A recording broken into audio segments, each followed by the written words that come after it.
No, that was Oh, you have to find that ghost baby. likely a scam call. What was that? That little ghost baby. We will make sure that you're there to find it.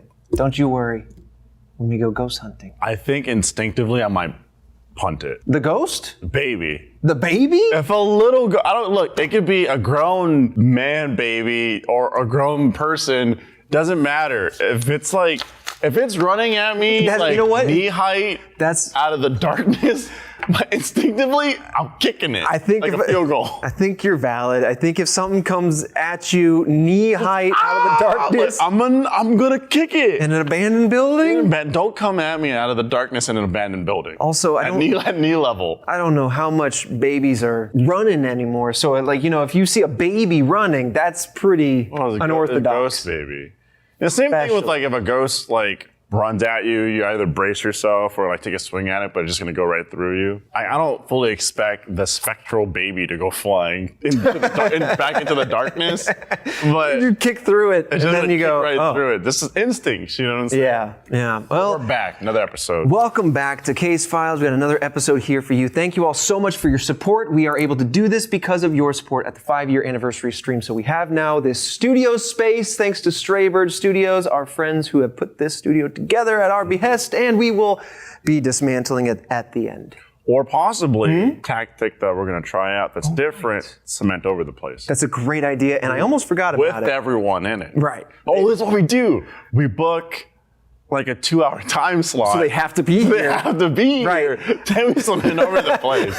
How long can we get that quick drying stuff, and how long does that it's take? It's got to be quick drying. Because then we might need to book the place for a couple more hours to really make sure what it's could set. buy us time? We Gorilla Glue the doors. Whoa! That's a plan. Yeah. And then that stuff sticks. Good luck. It sticks good. And if we hire it sticks good. If we hire a clown for them to film, they'll kind of forget that everything's knocking around outside. That's and then true. Okay. Well, we've got such a great plan for you guys. Yes, we do, and you're gonna love it, Santi. Okay, so what are we doing here today? Case Files episode 2. Well, if you watched the last one, go check it out, then pause, come back, and then anyway, we teased that we were gonna read your theories on some of our more recent episodes. Right. That's part of the kind of back and forth that I love that we have with the task force is...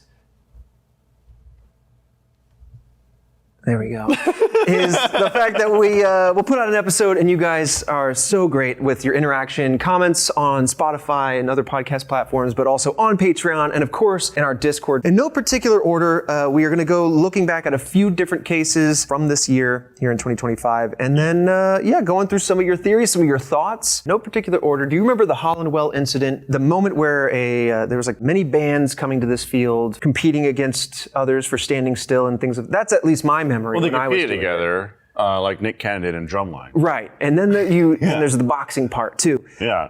But what happened was upwards of 500 students suddenly collapsed. Yes, that's right. Yeah.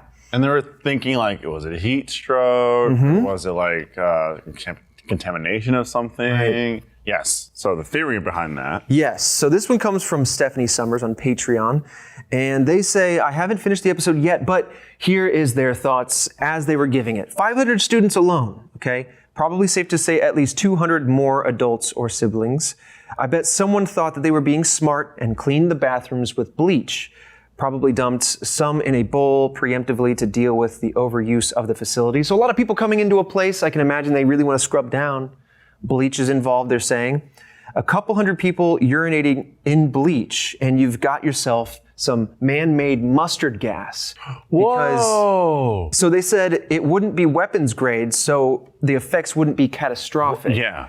But to my understanding, the reason why they're coming with bleach is because the ammonia in a human's urine can mix. You don't want to use any ammonia cleaner with any bleach cleaner because the two would react and create essentially mustard gas. Yep. And so it would be interesting if they over-cleaned the facilities, and as everyone's coming in and out of using those facilities, that some people start smelling it in the air. Have you ever been to a pool and you go in there and heavy chlorine smell? Just all chlorine. Yeah. Yeah. So I wonder, maybe if that's what's happening here. That's an interesting theory. That's a really, really cool theory. Yeah. But I guess were hundreds of people taking a piss that day? Yeah, how many? Well, what about the babies, that basically pee on themselves? That's true. Yeah. Because that was happening where there was at least 2 or 3 infants Doesn't just have to be a baby. Sometimes you gotta go. He's been going this whole time. You're gonna need a new chair. I think that's an interesting theory. That's the thing is like there's so many swirling ideas. Like people talked about fertilizer, but then the guy that owned the property said he didn't use that fertilizer and then cut I it. do like that though. Yeah. I mean, that's a great fan theory. It's definitely putting some reasonable like elements in play. Well, because it's so easy to do, right? Right, or to have happened by accident. Right. Or it's just like they just over bleached it and didn't think. I don't know. Like I would not have known to do that. Yeah. You know, I would think that like, okay, I over bleached it because it smells too much like bleach. If it wasn't for that, you ain't stopping me. I'm gonna bleach that thing down. Make sure it's super clean. It's gonna be a great time. The bands are gonna do their thing. The parents are gonna be celebrating. Oh dang, everyone's passing out. Right. Bleached too hard. Well, I mean, like, I bleached too hard. You bleached too hard, man. Is it possible they used porta potties and so they just said like look both ways? They squirt a bunch of. That would be even more potent. Yeah, they're just like just throw some bleach tablets in there and that'll keep the smell at bay. And then actually you're just gassing yourself out. Yeah, it's a very interesting theory. I think like plausible. I like it. It's a very thought out one. Yeah. Let's move now into Operation High Jump. This is the long discussion around Antarctica and all of the swirling conspiracy theories because of it. And I do want to say, I don't have their name offhand, but one of the task force members at home has actually been there for the last 11 months and has one more month to go, but they've been living on Antarctica. The task force what are you doing there? Is a global force. Tagging penguins or what's happening there? Yeah, kidnapping penguins. I said tagging them. No. But it's a good thing. Like they're building a penguin army. Big allegation, but I'm here for it. That's really cool. I was like so blown away. We got buff minds all over this world. Oh yeah. I mean, we figured that out, I think, when we did some live events. People were like, oh, I work in a forensic office or whatever it be. Yeah. A forensic lab. And then it's just like, oh, we actually have people who do this stuff as a career. Yeah. And your minds are so buff. So buff. I would say just do some neck workouts because how massive your brain is. Just tilt over. Just tilt over. And there'll be an imbalance with your body because your head's always tilting. It might not be dramatic though. It might be a subtle tilt. And if you straighten your head, your vision will go crooked. So who knows? Who knows? You're stuck. Yeah. So Operation High Jump, we have Rainbow Loxodon from Discord. Now this one is more specifically about the idea that there was some sort of remote Nazi German base on Antarctica, that this was one of the many locations that they fled to. And we kind of talked a little bit about the Argentina conspiracy theory that maybe Hitler didn't die, but instead went there. And so they had this to add to that conversation. They said, quote, with the Hitler in Argentina conspiracy, Che Guevara wrote a book about him traveling across South America on his motorcycle. And at one point he stayed with a German man and his wife. So I want to say that I think this is autobiographical about Che's journey through South America. He stays at this place, a house with a German man and his wife on their farm, and this couple seemingly moved there after World War II.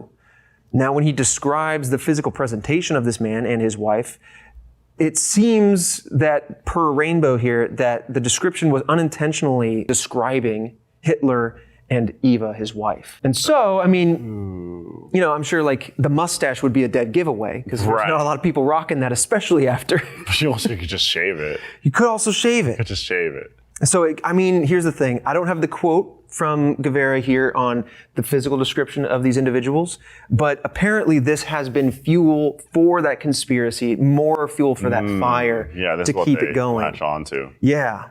So, you know, like we said in the episode, there was like a German presence there in Argentina, a decent size. And so that's what I think kindled the whole thing. And of course, many people wanting to be like, no, Hitler's still out there somewhere, as is Elvis. Oh, he's walking around Las Vegas, real. I mean, who's to say they're not like detained in some type of like Arctic prison or something like that? Well, penguins got to him. That's a terrible way to go. They're the guards. Interesting.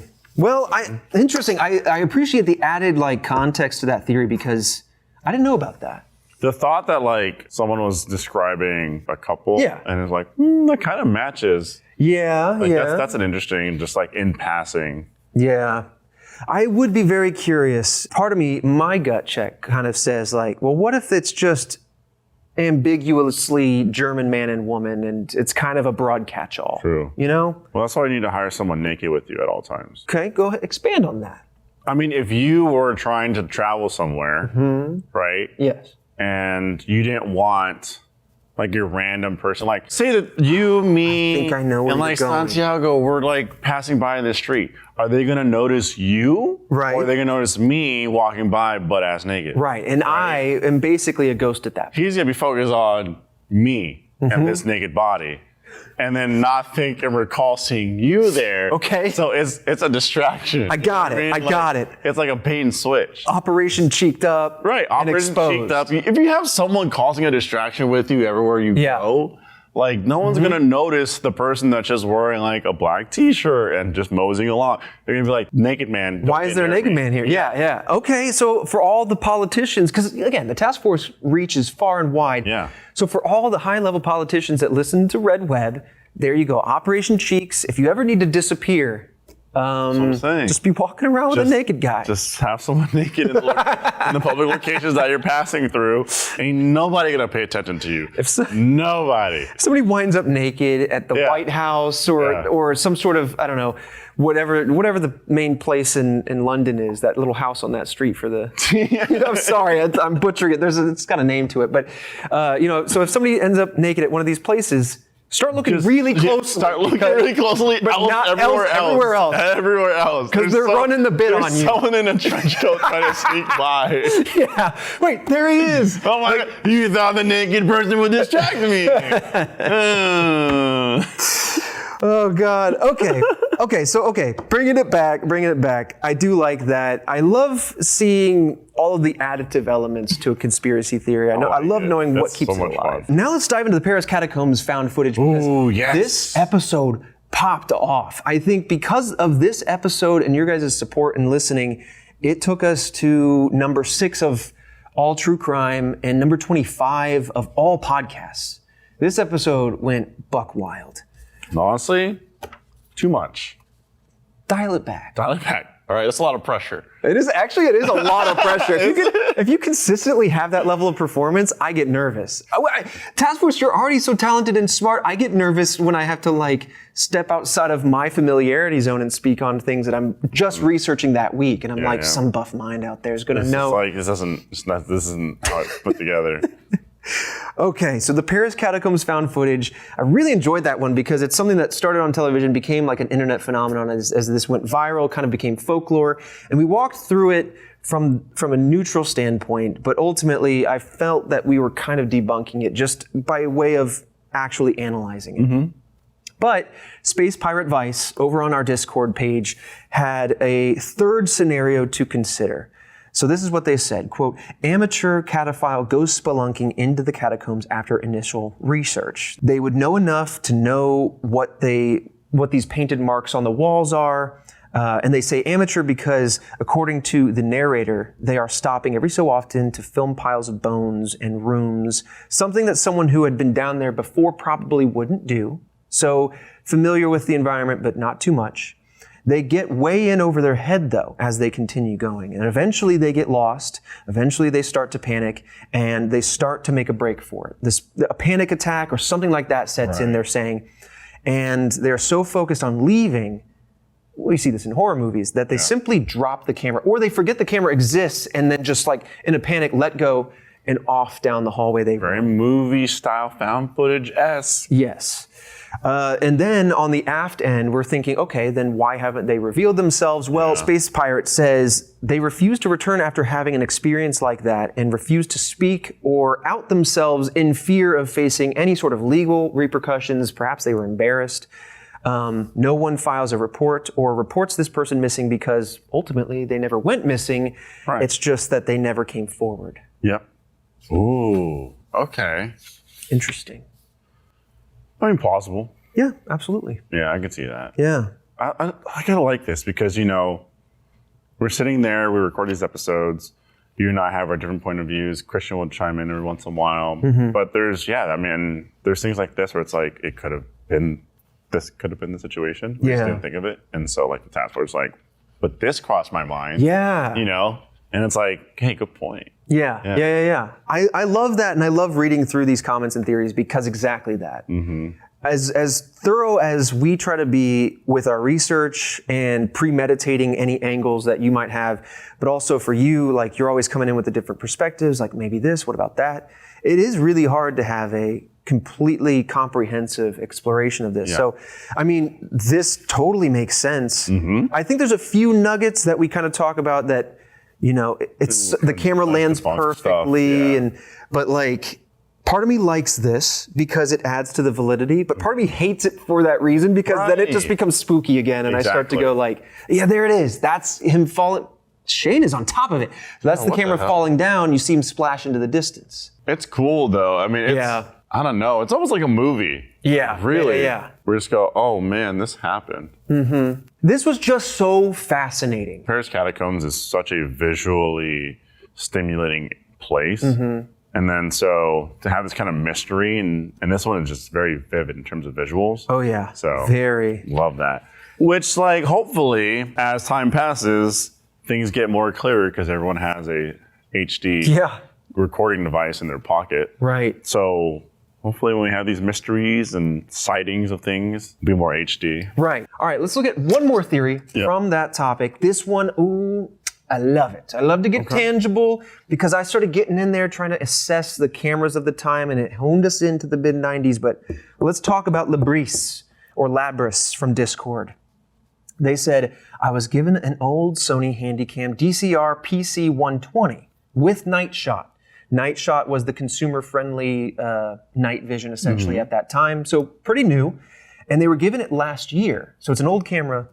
Actually, I don't know that model, but they got it last year. It was manufactured in July 2002, so it's relatively old, and it features the Super Night Shot mode. Based on the serial numbers and the fact that Sony was one of the few camcorder companies offering night vision on consumer cameras during the late 1990s and early 2000s, I think the camera guy might have had an earlier version of my camcorder, which I think is absolutely right on. When we were exploring this theory, we were kind of thinking the same thing. It was like, let's look at the functions of this camera. It's clearly night vision, and that didn't come to the consumer grade. So, yeah. Yeah, otherwise you'd be spending Later. big money to make this mystery. They also said another feature of camcorders from the early 2000s was the combination of flash storage and a tape mechanism. If it were a more pro-grade camera, there could have been a safety feature that stopped the tape reel from spinning after exposing the cassette and seamlessly transferred to flash storage to continue filming for those 30 to 40 minutes until the memory stick was full. At least that's what I think about the camera tech aspect of the case. Ooh, Yeah. I like that. I love it. Deeply thinking about like the few mechanism itself and Yeah. how it functions. Damn. I love that you're kind of corroborating the timeline here because that's kind of where our heads were at when we were Right. assessing it. And what that tells me is it gives it a few years for this to exist. And honestly, if you really dial it into, I want to say, you know, yeah, this one came out July 2002, but if you really dial it into 2000 or 2001, it then is right before this TV show aired, which almost makes me wonder, was it something that he made a few years prior and then sat on it for a while? Or did he make it specifically knowing this show was coming? Exactly. Which that latter part makes me think, oh, definitely a little bit more room for fakery. Right, yep. Preemptive. Yeah. Hell yeah. There's a lot of people messing with old tech, VHS, and I think it's also cams like become this. like a bit of a trend too. It's like to collect like old tech. Yeah. Because you have a lot of people, I guess like millennials, right, that grew up when tech started booming. Yep. And then so to like look back, a lot of people will like collect retro grade consoles or old, or they might be a fan of like a certain brand like Sony and collect like old Sony camcorders, like recording devices, audio, video, little like CDs, Walkmans and all that kind of stuff. Yeah, so I get it. Yeah, absolutely. And I think like Gen Z's getting involved too, because What does Gen Z collect? I don't know. I think there's like a VHS kind of, like a lot of people are nostalgic, even if they're like early 2000s, for that VHS kind of early digital look. Yeah. There's Yeah, so yeah. much like charm and warmth to that. And I'm kind of like, that is crazy because growing up, the nostalgia for my time was still physical media, but like vinyls and records and things, Right. and old film. Yeah. Because they're like, well, there's something about that physical, and I'm like, Sets that you'd have and then little boxes. yeah. But old digital also has like its own little charm. It does. All right, let's talk now. A lot of theories came through about Frog Boys, a very unfortunate case, but I believe it was 5 or maybe 6, my memory is failing, young boys who disappeared in South Korea. Yeah, and they went to go find salamanders. They were, looking for salamander eggs and were up in the mountains probably based on their history and disappeared, and it wasn't for a few years that their bodies were found. That's the one, like, they found their bodies, but there was some, like, either weapons or ammo casings around it. But there was also just like, oh, there's a military base close by, like a firing range. And so maybe one of them took a stray bullet. And then it's like, wait, so then did all of them get wiped out to cover up stuff? Like, that's very interesting. Yeah, and then also a lot of people are talking about the pants that were strung around one of the kids' necks. Yes. It was like tied there almost like a makeshift sling. But when they were uncovered, that was one of the things that stood out. True. And yes, bullet casings were hidden then or tucked into that pant Frog fold. Boys. Which is interesting because why would one of the boys use their pants? I think somebody even says that, so I'll let them say it. Okay. But yeah, let's start with Jennifer over on Patreon. They said, am I the only one wondering why no one considered a landslide? Salamanders seem like they'd come out when it's wet, and there are frequent landslide warnings sent out in Korea when it has been raining a lot. If there was a shooting range in the area and the bullets scattered around, or those bullet casings, they could have died and then been buried in the landslide, and then the bullets could have washed into the site along with everything else. And so maybe we're getting caught up on the bullet casings, but in fact what actually happened was a landslide that then buried them for when the search happened. They weren't found, even though this area was searched multiple times. But then years later, they were kind of exposed, and this is how someone found them. I feel like that would be like in the police report or something, that like there was an active landslide that day. Yeah, and I think they would have noticed, even if it was a localized small landslide that only affected, oddly, these 5 boys. I think it's interesting. There's something to that. I mean, there still could have been a landslide that happened after. Yeah. Right? Yeah. Because it took a while, and they were searching for a minute.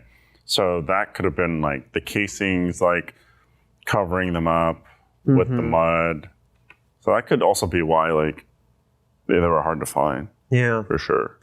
It's interesting. I mean, it does kind of slip in there between a few known elements and help answer some of the unknowns, right? There's just a few questions like that stand out on that case. But Christian M. Noland from Spotify actually commented and said, my thought is that the boys came across these bullet cases and made an impromptu bag with their pants to hold them.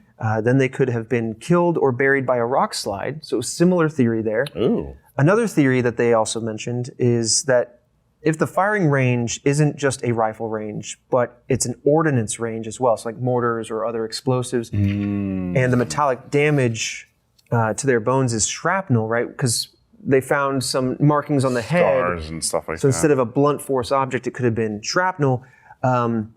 They would then... Wasn't it like a holiday or something too?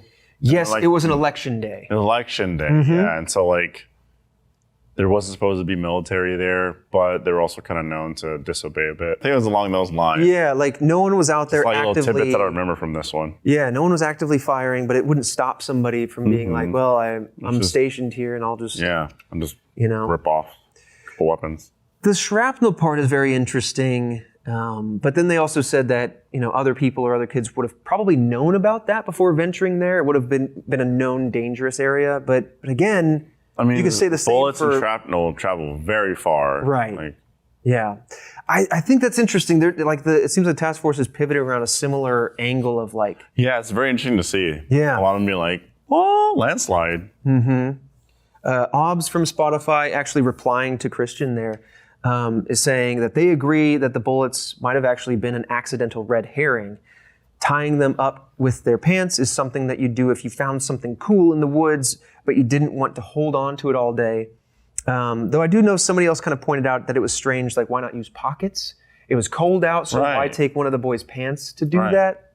Also, just, I guess one of the boys just walking around in undies. Yeah, I guess. That's what, I mean, where else would those pants come from? I brought my spare pants just for this occasion. Yeah. Now, this is what's interesting. OBS says instead of maybe mortars being launched from the shooting range or anything, they're kind of expanding to say, well, coming across live ordnances could be an interesting theory. If there were explosives that had not been discharged, but they were somehow or for some reason left out there, forgotten about, or ended up out there, then maybe the boys stumble into that and it just becomes a terrible accident. Yeah, the whole military base thing could have just been the red herring too, right? Mm-hmm. It's funny because it could have just been like something else completely different happened. Yeah. But since they're near that location, close enough, everyone's like focused on that. Yeah. Well, I mean, the bullet casings really help string that along too. Yeah.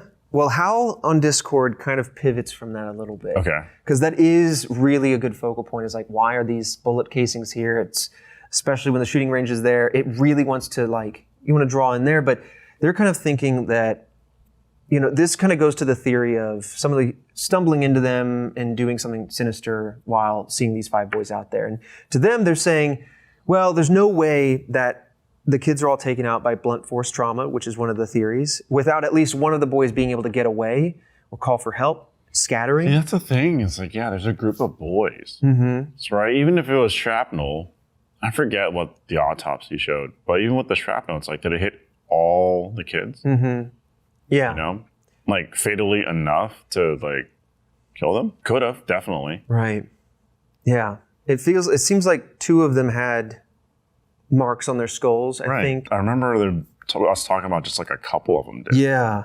Yeah. So it's like... And I think that's where I was like, well, if somebody was shot and it was a flesh wound, it could be mortal, but you wouldn't see it on skeletal remains later on. But True.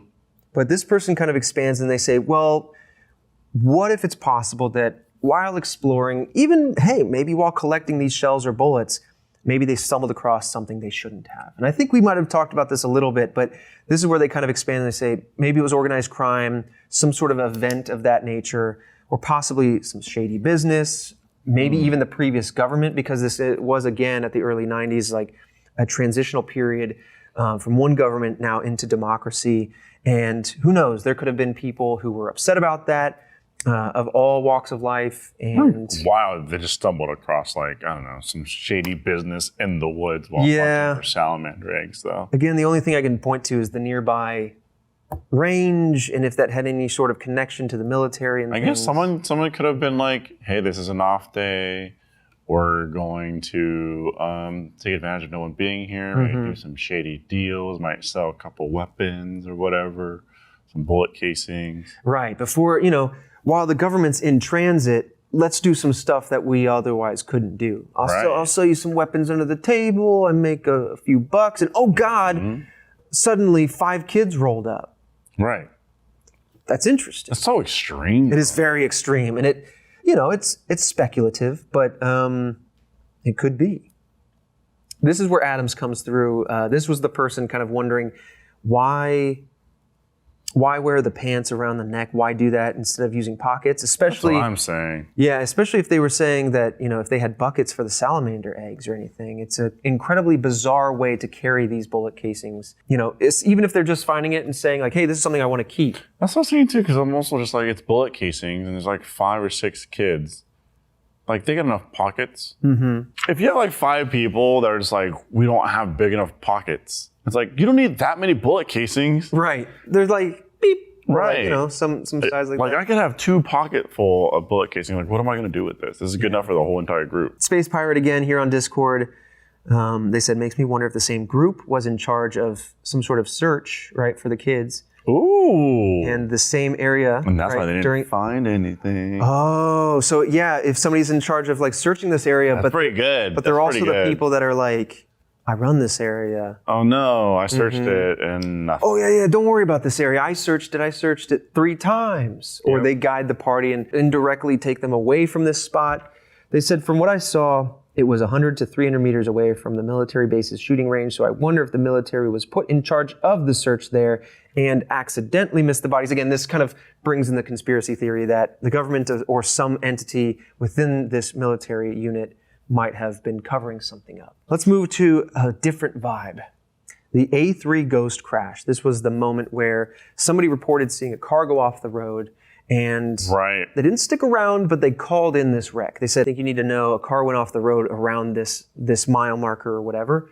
And then when the police arrived, they didn't see a car that was as described. They didn't see anything in that spot. But as they kept looking further off the road, in the underbrush, in the overgrown area, was a car that had crashed there at some point and was a missing persons from years prior. Yeah, from a while ago. So Dirk Van Dale from Patreon says, every day cars go off the road, sometimes with deathly results, and sometimes nobody notices it.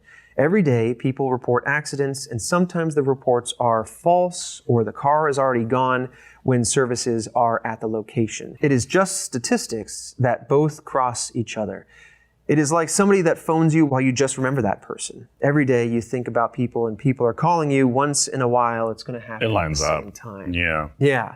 And I think I'm with that too. I think while the story is very interesting, I think you're bound to stumble into, like, if somebody's been missing and they're going to be found, it's not always like that a lead took you there. Sometimes you just stumble into it. Like Frog Boys, they were stumbled into. But what makes it interesting is that interesting report is what led to it. And honestly, I do think that somebody might have gone off the road a little bit and then veered back on. But from the person maybe at night, way ahead of them, they thought, like oh, they went off. God, I think somebody went still off. call it in regardless, just in case. You never know. So I do agree. I think things lined up there, and then that all made it look strange. Mm-hmm. There's 1,000 cases where a car was reported and somebody showed up and nothing weird happened, and so we don't talk about it. But we talk about the one That's true. where the weird stuff happens. All right, let's move on now to another recent case, the thallium poisoning of Zhu Leng. This one was sinister. Any poisoning case had a lot of the task force ugh. Because a lot of times it's very subtle.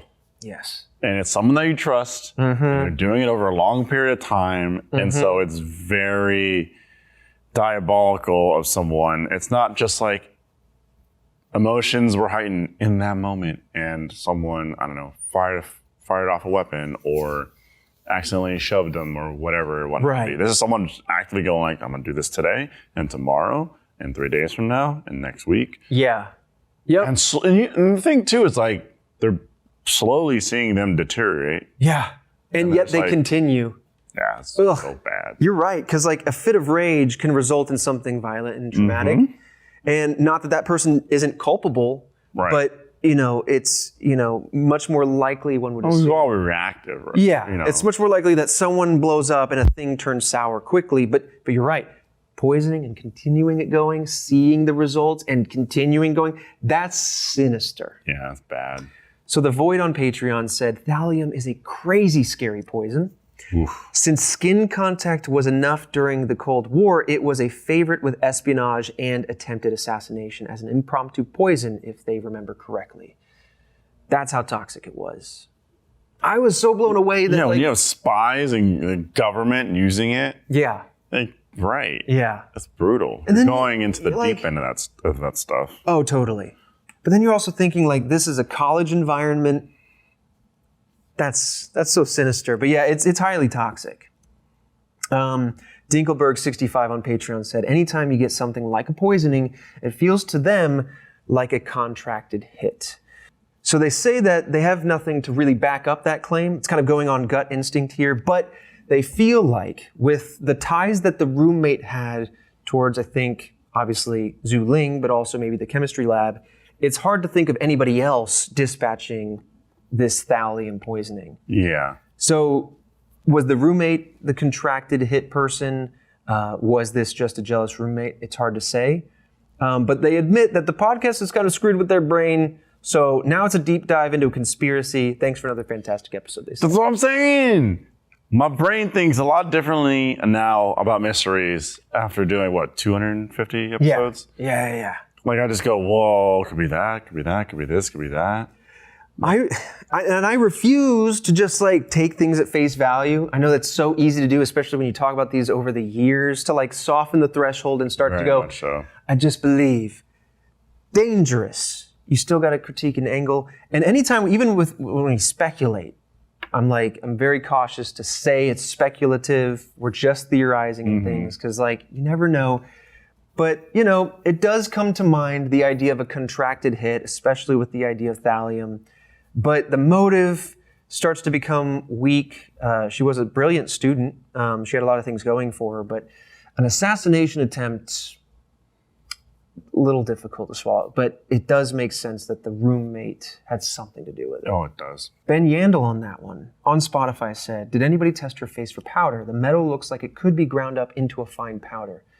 Oh. I don't believe so, but also it was a struggle just to get them to test for thallium poisoning. A lot of people on the internet were like, we think this might be thallium, test it. And they tested, they said, we did a full poison panel, and they just tested for one, not thallium. I remember that. Yeah. Upsetting. I'd be so upset.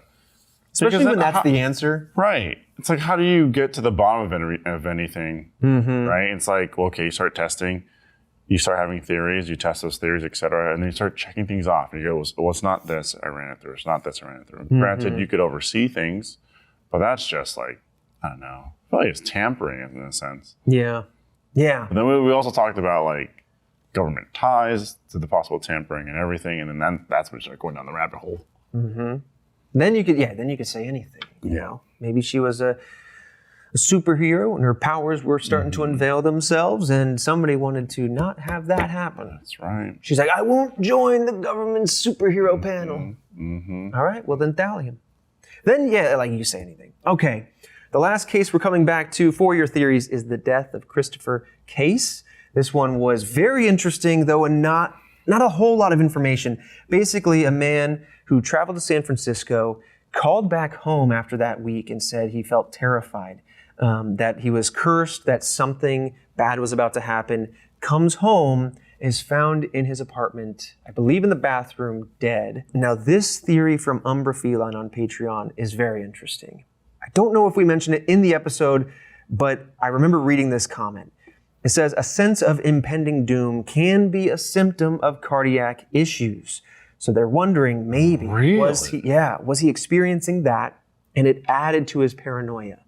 So you mix in his belief, you mix in some sort of inciting event mixed with an underlying health condition like a heart or a cardiac issue, and they start having anxiety, they start panicking. And so maybe this was actually more forecasting of cardiac arrest or a cardiac event, which then was fatal, rather than the event of a curse that then manifested in death.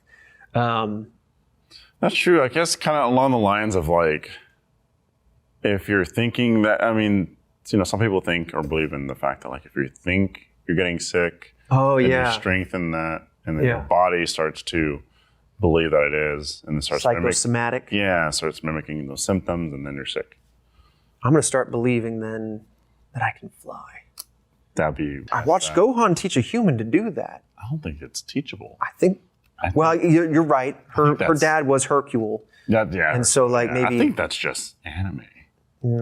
I think as fun as anime is, we can't believe in anime. And we can't also disprove it either. We can't all go out searching for 1,000 episodes for the One Piece. Right. And then when they're going to announce what it is soon, it's probably just going to be the power of friendship. The power of friendship. And what happened? You guys and the wasted power your time. to have abilities in real life. All right. Everyone running around. I'm Monkey D. Luffy. I'll be king of the pirates. For what reason? Friendship? Sure. Fine. Okay. Was it worth 1,000 episodes? Probably not. I never watched One Piece. I know it's great. I'm not going to watch it. Oh, watch the abridged version. It's fine. It's shorter. 600 episodes. That's it. That's too much. Hey, that's 40%. That's great. Lopped off the top. Yeah, that's still 600 episodes. Still too much. Well, I don't know. Listen, if I'm anything like Blue Lock, I'll just have a super ability show up in the moment. I unlock my new power, and I bend up like Beckham. We would not be able to handle a surge of powers and abilities. Oh no! The next generation started showing abilities or quirks. That's my hero. It's over for us. Oh yeah. And also, damn it, why would I have to be born generations before that? Why couldn't I be a part of the generation with the quirks or the powers or whatnot? I'll be so mad. When we're the old people and they're like, oh, you millennials with your oldness and your no powers. Yeah. And then Gen Delta just flies off. Come on, man. Freeze me. Find a way to distill that into some kind of injection. I've seen The Boys. I don't want any part of that. Oh, I've also seen that senator melt apart in X-Men. That's true. I don't want to do that. I will take that risk. All right, one last comment from Chris Harris from Patreon says, Fredo, you grew up in San Francisco. I did. Didn't Charmed take place in San Francisco? Yeah. That song was awesome. Yeah. Now, they say they think that you just weren't looking hard enough for the witches in San Francisco. Because you said, we talked about it, and you said, I don't know anything about any witches in San Francisco. But look, young me has done a lot of exploring, and I've been bit a couple times. Let me tell you, I've yet to find the witch, though. The witches bite? I feel like they bite. I feel like, if from my experience, if anyone were witches, they were the ones that bit. Why are they biting? I don't know. It could be some kind of maybe they needed blood, or maybe it was a part of maybe it's a part of the ritual. I don't know, man. Witches also do they'll put the blood, maybe cut out a little piece of my hair, put the blood in, anything like that. That being said, I'll need to just take a trip back home and do some hunting. You're going to do some research? I'm going to do some research. He's like, I got to do some research. I'm just out here. Oh, no. Stretching. Here's this stick with thorns on it. It's got a little bit of your own hair on it. What happened then if you broke it? Anyone jumping on this? Fredo's running through the streets like this. I think I'll just have to explore. I think you know what? I think I like that. Next time, maybe go to a goth club or something like that. I might find some witches there. I'll just research. I like that, Mr. Harris. I think we're on to something.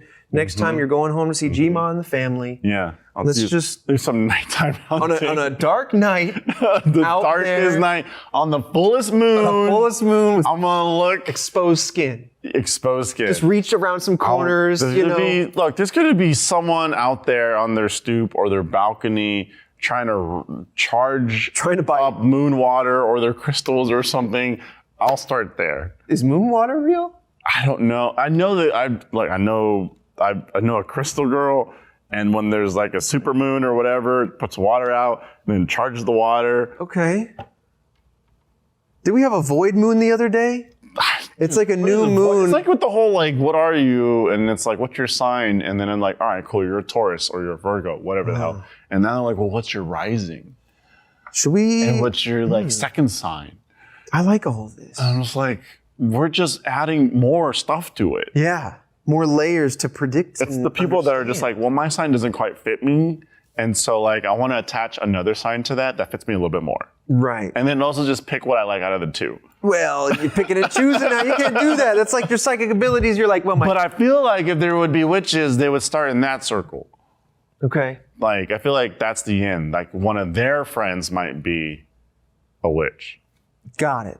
So you've got your in with a gem girl. Yeah. Maybe she'll know through her network of an friends. apothecary individual who will then who has a source for the roots and barbs and teats. Exactly. And then that person then knows someone. Yeah. And we'll have them on the show to just explore the idea and maybe hex a few people. Yeah.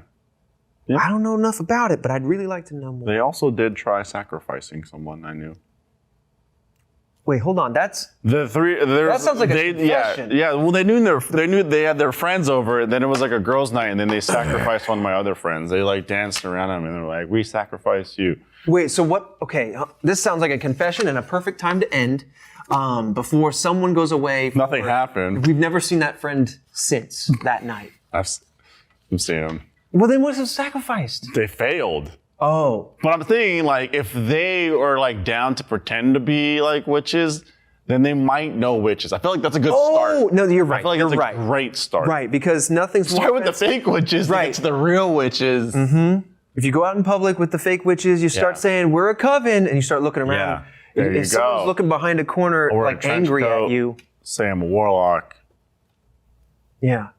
They'll step out and correct you, but a you little also sleight of hand magic. get me through the door. You're going to get hexed. All right. This has been another episode of Case Files. Once again, if you're watching this on YouTube, you can get all of our stretch goals 1 week early over at redwebpod.com. If you are a witch and you practice in the religion or the observation of any sort of Wiccan abilities, go easy on him. He wants to kick a baby ghost. I don't want to kick a baby ghost. I'm just saying, don't run through. Exactly. If you're knee height, don't run at me out of the darkness. My instinct will be to kick you. Right. So I'm just saying he operates purely on instinct, and for that, you should forgive him. Right. And with that, another episode of Case Files comes to a close. If you guys want to watch more of these, we like making them, let us know by way of sharing this, commenting, watching it. Honestly, depending on how the performance does, we might invest into more of these outside of the realm of the stretch goals. But yes, anyway, hope you guys enjoyed. We'll see you in the next episode of Red Web.